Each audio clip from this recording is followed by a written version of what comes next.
Hi, I'm Lizzie Whitaker, and I'm here to talk about a new phenomenon of the 21st century, Botox. It was first used in 1990 to treat muscle spasms, but when Dr. Jean Carruthers' patients realized that it gave them a beautiful, untroubled expression on their face, it suddenly had the possibility of becoming a cosmetic drug. After the years of research necessary for the FDA to approve the drug for the treatment of wrinkles, in 2002 it hit the market. And now, Americans spend over $300 million a year on Botox injections. Botox treatments eliminate wrinkles and make the user look younger, but Botox has been known to hamper the patient's ability to sense emotions, and the chemicals in it may be harmful. Therefore, there should be more regulation on Botox and the doctors who administer it. Botox contains botulinum toxin A, the same toxin responsible for botulism, a life-threatening illness. That illness is caused by the Clostridium botulinum bacterium, which is found naturally in soil, marine sediment, and on fruits, vegetables, and seafood. Inside of a person, the bacteria multiply at an exponential rate inside the person's stomach and intestines. The bacteria produces the botulinum toxin A, which is one of the most lethal toxins in the world. Botulism begins with cranial nerve paralysis, but eventually all the muscles of the body become paralyzed.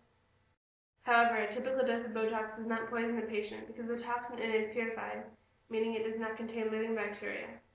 Since the Botox contains no living organisms, the concentration of the toxin cannot increase, and the small amount injected is not near the amount needed for a lethal dose. Therefore, the toxin is limited to the injection site. It cannot spread around the body.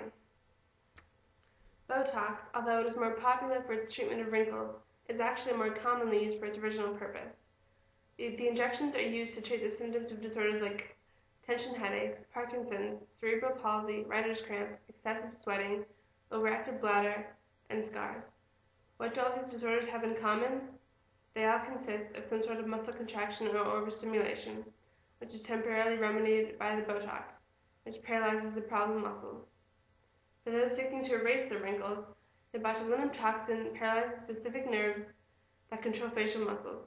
The Botox begins to take effect in 4 to 7 days and wears off in 3 to 4 months, although it has been known to last longer. Larger doses last longer, but come with the risk of too much paralysis, which makes the face look awkward. A common question is where the toxin goes after the effects wear off. According to Allergen, the makers of Botox, it is absorbed harmlessly into the body. The muscle paralysis the Botox injections cause is accompanied by increased collagen production. Collagen is a long, fibrous protein that provides structure to cells, which adds volume to the face. As a person ages, collagen production decreases, which causes the skin to sag and wrinkle. But with Botox in the skin, the muscle no longer tugs on it, which gives the collagen the chance to grow without being affected by muscle contractions.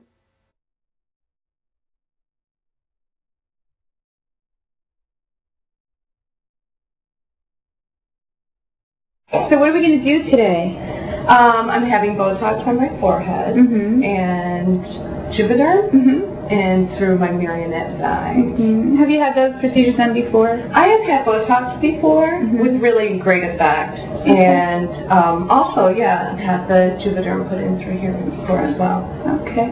So we're going to pick up the corners there, although they're still kind of picked up. Yeah, it actually has lasted a nice long time. Okay. I'm going on vacation and I need to look my best. Okay. All right. Well, let's get started. Thank you. You feel a little pinch. Okay.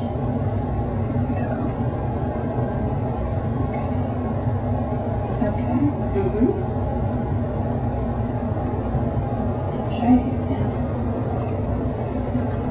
And let's go down. And whenever I try and think about not letting my head shake, though, it starts shaking. So You're fine.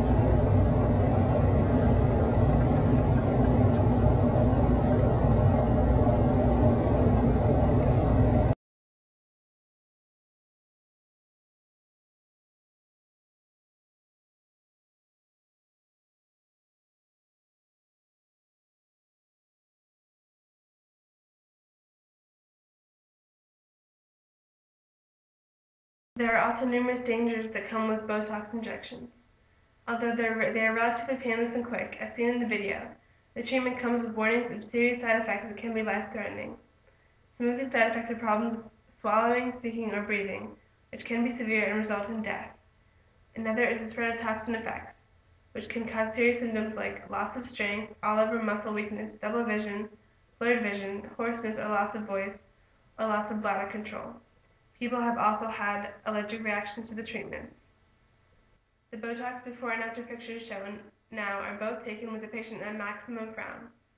Obviously, in the before picture, this means there are natural lines on the face, with the patient at maximum frown. In the after picture, however, there are no frown lines in their face. You cannot even tell they are frowning.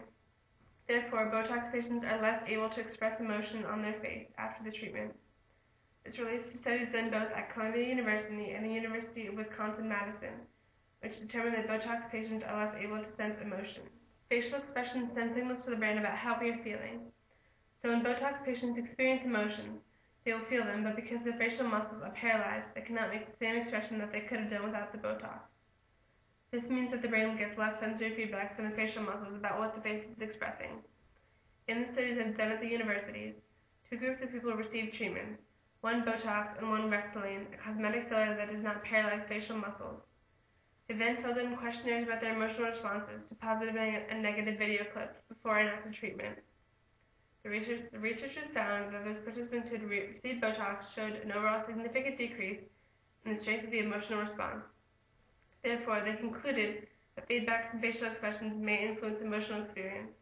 Botox parties have become increasingly popular recently as a way of treating several people at once in a social environment. They are legal but controversial. As long as the individual administering the Botox is licensed, it's acceptable to have a party where the patients are treated with Botox. But how can we be sure that the individual is a certified doctor? The FDA is also concerned that the social atmosphere diminishes the fact that Botox is a surgical procedure and reduces the seriousness of the situation. These parties are also a marketing tactic. Guests receive an introductory injection at the host's home. Hopefully, this free treatment will entice the patient enough that he or she will come back for regular treatments. Because of the extreme risks that come with Botox injections, there should be more restrictions on them. Patients should be informed of the toxins in Botox and the possibility of harmful side effects. And with respect to Botox parties, they should be more closely examined and regulated because if the doctor is not certified to administer Botox, there could be harmful effects, especially if the Botox is not the official on-label brand. I still believe Botox is a rather unnecessary evil, but these regulations would make those who use Botox safer and more informed on what they are using.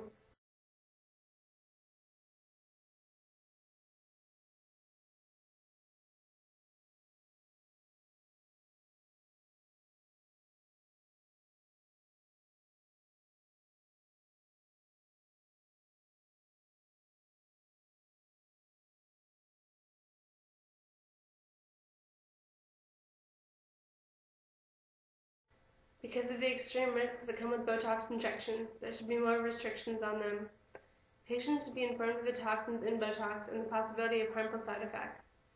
And with respect to Botox parties, they should be more closely examined and regulated because if the doctor is not certified to administer Botox, there could be harmful effects, especially if the Botox is not the official on-label brand. I still believe Botox is a rather unnecessary evil, but these regulations would make those who use Botox safer and more informed on what they are using.